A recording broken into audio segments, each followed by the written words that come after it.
So let's talk about basic types. To do that, let's go ahead and add a new class. Add new item, class, and say basic types. Perfect. Now, just like before, I don't need the default using statement, so I can remove them. And let's add a method, public void run. And this is where we'll write our actual code. So let's go ahead and start editing fields. Now what we're going to define now are fields in the scope of a method, okay, which we call method scope fields. And the way to define the field is first of all to declare its type.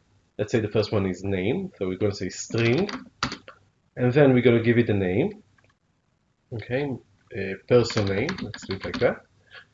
And we can assign a value to it by using the equal sign and say no.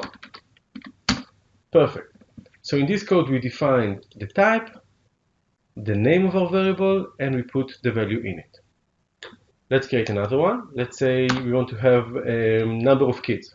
So I'm going to say int, because there's no fraction for kids, and give it a name, number of kids equals 3.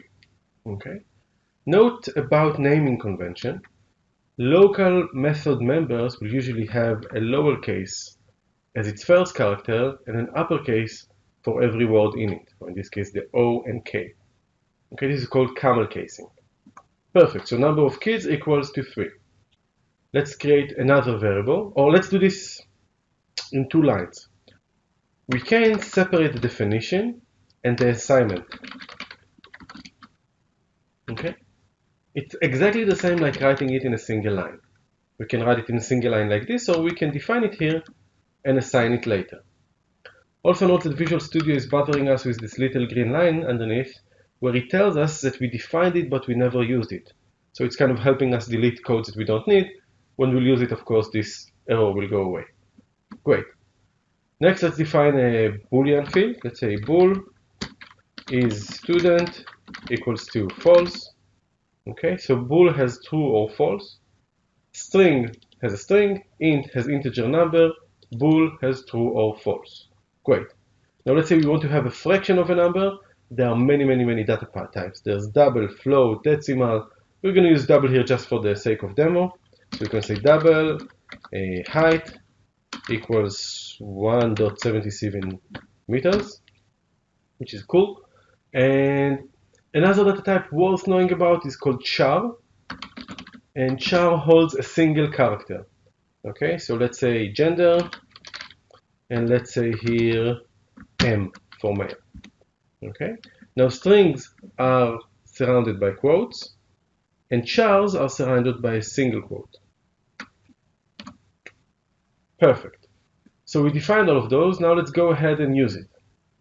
So let's put them in a message box. So I'm going to say using system Windows Forms because I'm lazy.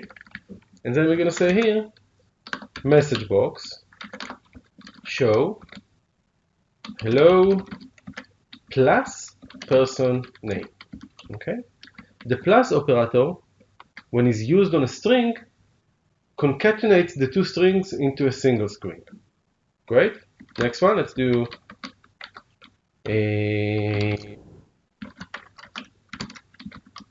you have plus number of kids plus children. Great. So I can write a statement like this. Now, I can write it like this, but if I want to convert something to string, I will usually use the .toString method. Every object in .NET will have a .toString method that helps you transfer anything into a string. Sometimes it's implemented and it will do a good job, other times it's not implemented and it will not do a good job. Perfect, so these are the basic data types that we care about: string, int, bool, double, char. And double we don't really use that much, I just put it here to show you fractions. And also char you won't see that much, just I wanted you to know about it. And you see how I can concatenate items by using the plus sign.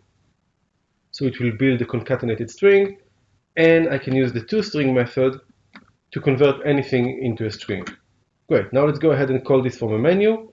So we're going to have to go to Views, Application NDI, and then entry here, Basic Types,